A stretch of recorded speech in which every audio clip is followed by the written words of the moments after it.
साहब, क्या मुहर्रिकात आपको लग रहे हैं इस ताज़ा लहर के, जो ताज़ा वाक़यात जो हो रहे हैं, कल का जो वाक़या था उस पे? जी देखिए Samar, we we we we should have no doubt कि ये कहाँ से एप्लीकेशन में इजाफा हुआ है। आई एम श्योर कि ये जो $6 बिलियन का जो असला है इमीडिएटली मंगवा रहे हैं, उन्होंने इन प्रॉक्सीज के लिए भी बहुत ही ह्यूज फंडिंग की होगी। और ये प्रॉक्सीज है, ये फितरतुल हिंदुस्तान के जो भी एलिमेंट्स हैं दे आर बिहेविंग, और बल्कि पूरे अभी तो 100% कंफर्म क्लाइंट्स हैं जी। तो हुँ। उनकी इन्वेस्टमेंट चाहे काइनेटिक ग्रुप्स में है, जो सामने तो यही रखते हैं कि जी हम बलोचिस्तान के हकूक के लिए और बलोचिस्तान की आज़ादी के लिए ये कर रहे हैं, बट इन दी बैकयार्ड वो अपने जो स्पोर्ट है उनको, वो उनके स्पॉन्सर की तरफ से है, उसमें किसी को कोई शक नहीं होना चाहिए। हैविंग सेड दैट, इतनी ह्यूज इन्वेस्टमेंट हुई है कि, और संदूर की जो फेलियर्स हैं, उसके बाद उन्होंने इसी को कंटिन्यू करना था। वो जो क्लेम करते हैं कि जी we are continuing with the Sindoor, एक पॉज है, पॉज क्या, ये कंटिन्यूटी है इस प्रॉन्ग की, और यानी इससे य और य इंक्रीज यानी होना है जी यानी कुछ। जैसा वो जो वहाँ से बयानात आए थे कि ऑपरेशन सिंदूर जारी है, क्या वो इस शक्ल में जारी है कि मासूम निहत्थे शहरियों पे जो है वो प्रॉक्सीज़ के ज़रिए जो है वो अटैक किया जाए, निहत्थे शहरियों का खून बहाया जाए?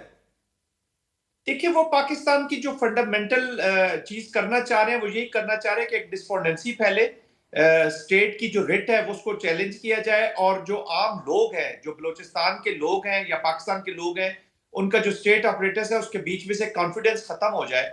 और सेकेंडली लिसानी बुनियादों पर वो बहुत बड़ा फितरा एक फैलाना चाह रहे हैं जी, पंजाबी बलूचिस्तान के कॉन्टेक्स्ट में ले आए, कभी वो शिया सुन्नी के कॉन्टेक्स्ट में चले जाते हैं। आपको कराची की एप्लीकेशन याद होगी जी, एक दो दिहाइयां पहले, कि किस तरीके से लिसानी बुनियादों पर कराची में उनकी इन्वेस्टमेंट हुई। तो this is an old blueprint जो सामने पड़ा हुआ है। इंपॉर्टेंट चीज है कि हम इसको रिस्पॉन्ड कैसे करते हैं जी। पाकिस्तान की जो स्टेट है, आया वो गेयर्ड अप है इस विनेस को लड़ने के लिए। देखिए, fighting military component is not a big issue जी। सही है, जो काइनेटिक है उसमें कोई बिग इशू नहीं है, सही है। लेकिन जो नेशनल अप्रोच होनी है, जो अवामिल है, ताकि एक प्रोटेक्टेड इसका सदेबात किया जाए जी। लॉन्ग टर्म एक पॉलिसी हमें करनी होगी, वरना वही 2014 में हम नेशनल सही है। एक्शन प्लान बनाते हैं तो और 2025 में हम वहीं पे खड़े हैं। तो this is not going to happen in future सही है। जी, और it Shahid should sahab, not happen now. Shahid sahab, पहले से ही भारत की तरफ से जब ये उनकी नाकामी हुई ऑपरेशन सिंदूर में, जब रिसेंटली मार्का हक में उन्हें बुरी तरह से पाकिस्तान ने जो है वो पिछाड़ा, तो उसके बाद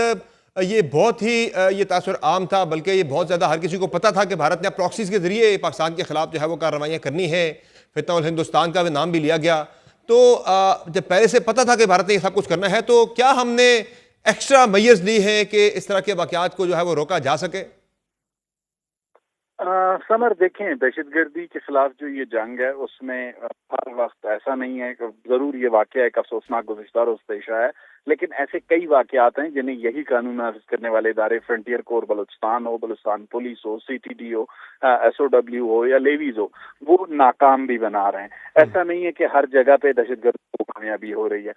अगर यही वो मेजर्स हैं जो लेने की जरूरत होती है, जो लिए जाते हैं मुख्तलिफ मौकों पर, और हमारे पास थ्रेट मौजूद था कि 10 या 11 तारीख को दहशतगर्दों की जानिब से मुख्तलिफ जगहों पर जो है कार्रवाइयों की कोशिश की जाएगी। मैं आपको सूराब की मिसाल देना चाहूंगा, जहाँ पर उन्होंने फ्रंटियर कोर की इंस्टॉलेशन को हिट करने की कोशिश की, वहां पर उन्हें रिस्पांस मिला सही और है। उनका नुकसान भी हुआ।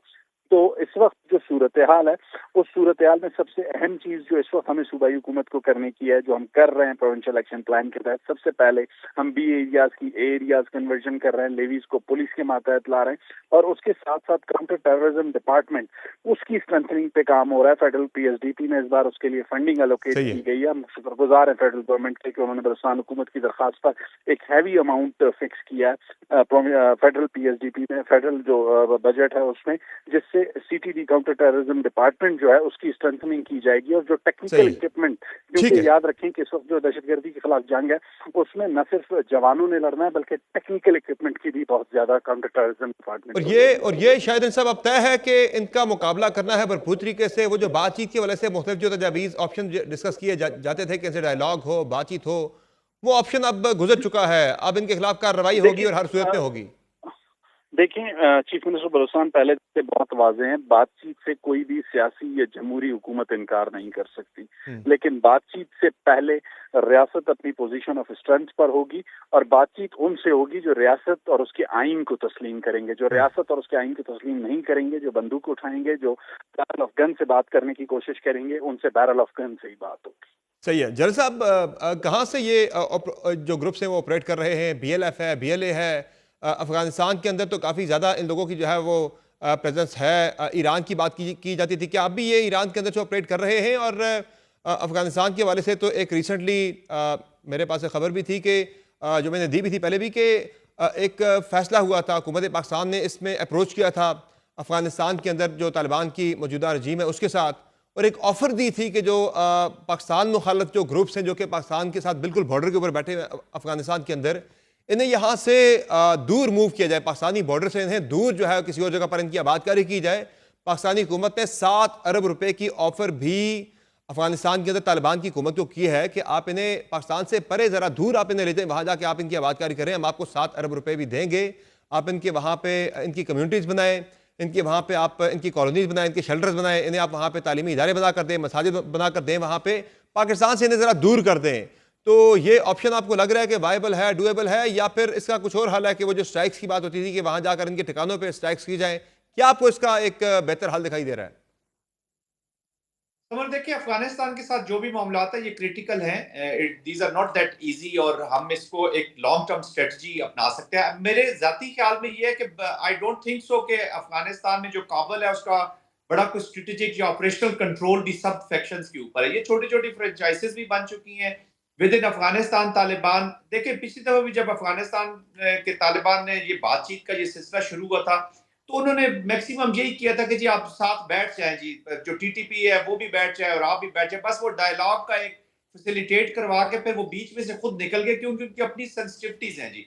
वो अपना एक कंट्रोल नहीं लूज करना चाहते, वो अपना जो क्योंकि वो अभी इसी से जुड़े हुए हैं, वहां पे इतना कंट्रोल मुझे लगता नहीं है। I think long term planning होनी चाहिए। ये टेम्परेरी जो हम करते हैं जी, इनको उधर दूर ले जाएं, हमने जब तक इसको मिनेज को जड़ से नहीं उखाड़ेंगे या इसकी जो अवामिल पाकिस्तान के अंदर मौजूद है उनको एड्रेस नहीं करेंगे, और जो डिप्लोमेटिक और फॉरेन कंट्रीज के साथ है इंक्लूडिंग अफगानिस्तान, अभी देखें लोग अफगानिस्तान की रिकग्निशन की कई बात करते हैं कि जी काबुल को रिकॉग्नाइज कर लें, भाई क्यों इतने जल्दी कर ले? वो अभी एक जब तक एक रिस्पॉन्सिबल स्टेट नहीं बनते, वो जब तक काबुल अफगानिस्तान की हुकूमत अफगानिस्तान के लोगों के लिए बेहतरी नहीं सोचेगी, तो आप इनके साथ हम माजी में बहुत दफा डसे जा चुके हैं जी। मैं जाती तौर पे इन चीजों के हक में नहीं हूं कि हम टेम्परेरी पंक्चर लगा के और चीजें, अब जब टायर बदलना है तो फिर बदलना है जी, उसके लिए of course there is a cost, लेकिन हमें कॉस्ट पे करने के बाद एक लॉन्ग टर्म प्रोसेस के जरिए हम अफगानिस्तान गवर्नमेंट के साथ बात करें। ऑल इंक्लूसिव गवर्नमेंट तो वो है नहीं, it is a by product of the war.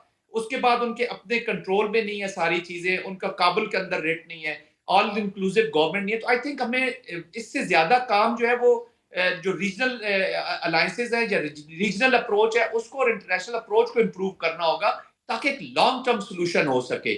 और ये और जो पाकिस्तान के अंदर जल साहब काइनेटिक डोमेन में क्या करना होगा? ऑलरेडी यहाँ पे IBOs चल रहे हैं, तकरीबन रोजाना 150 के करीब IBOs पाकिस्तान के अंदर होते हैं, और साथ साथ जो है मुख्तलिफ ऑपरेशन हम इंटेलिजेंस बेस के साथ साथ जो है वो काफ़ी ज़्यादा यहाँ पे कार्रवाइयाँ हो रही होती है दहशत गर्दों के खिलाफ। तो फिर क्या होना चाहिए? एक बड़ा ऑपरेशन कोई होना चाहिए इनके खिलाफ, या जो एक अप्रोच चल रही है मौजूदा वही एक बेहतर इफेक्टिव अप्रोच है? नहीं, देखिए समर, ऐसा तो नहीं है कि हम मौजूदा ही जो स्टेटस को की अप्रोच है उसी को जारी रखें, बिकॉज अभी अगर वो इंटेंसिफाई कर रहे हैं संदूर के फेलियर के बाद, और बलूचिस्तान के अंदर भी आपको पता है इस तरह के जो फितरे होते हैं, इस तरह के जो वॉरफेयर होते हैं, इसका शॉर्ट पीरियड होता है जी, ये प्रोलॉन्ग तो इतना अरसा ये अवेलेबल भी नहीं रहेंगी। जहां से इन फोर्सेज को पैसा कहीं और से मिलेगा या पाकिस्तान अच्छे मेयर्स ले लेगा तो ये स्क्वीज हो जाएंगी, but for short period of time वो उनको इतना पैसा पंप इन कर दिया जाता है, इतना वेपन्स और इतनी प्लानिंग कर दी जाती है। अभी देखिए ना, वो पूरी स्ट्रेटेजी के साथ उन्होंने ऑपरेशन अनाउंस किया जो बाम के नाम से कि जी हम पूरे बलूचिस्तान में अपना ऑपरेशन लॉन्च करेंगे। उसका पूरा पर्पस है, उसकी पूरी स्ट्रेटेजी है, देयर इज अ पूरी सेफ्रनाइज थिंकिंग और स्टेट पीछे खड़ी है। तो उसके लिए हमें भी एक्स्ट्रा ऑर्डिनरी फैसले करने ना, हम रोज ब्लीड नहीं हो सकते कि रोजाना हम लाशें उठाते रहें, उसकी हम बातचीत करते हैं। तो स्पेशल अप्रोच में काइनेटिक भी बढ़ानी है, लॉ फेयर भी बढ़ाना है, और ये बिल्कुल इनको अलग अलग डब्बों में रखना है जी। अभी ये जिस तरह शायद रिन साहब कह रहे थे, we need to create an environment जिसके ऊपर डायलॉग करें। देखिए, ठीक है। मेजर जो मैं रीजन समझता हूं हमारे फेलियर की कह ले या नाकामियों की कह ले, ये जो प्रॉब्लम वो बैड गवर्नेंस है जी। सही। गवर्नेंस को हमने इंप्रूव करना है इन ऑल डोमेन्स। जब वो इंप्रूव होगी तो ऑटोमेटिकली आपके kinetic, as I said, military operations, military से डील करना is no big issue, we can do it.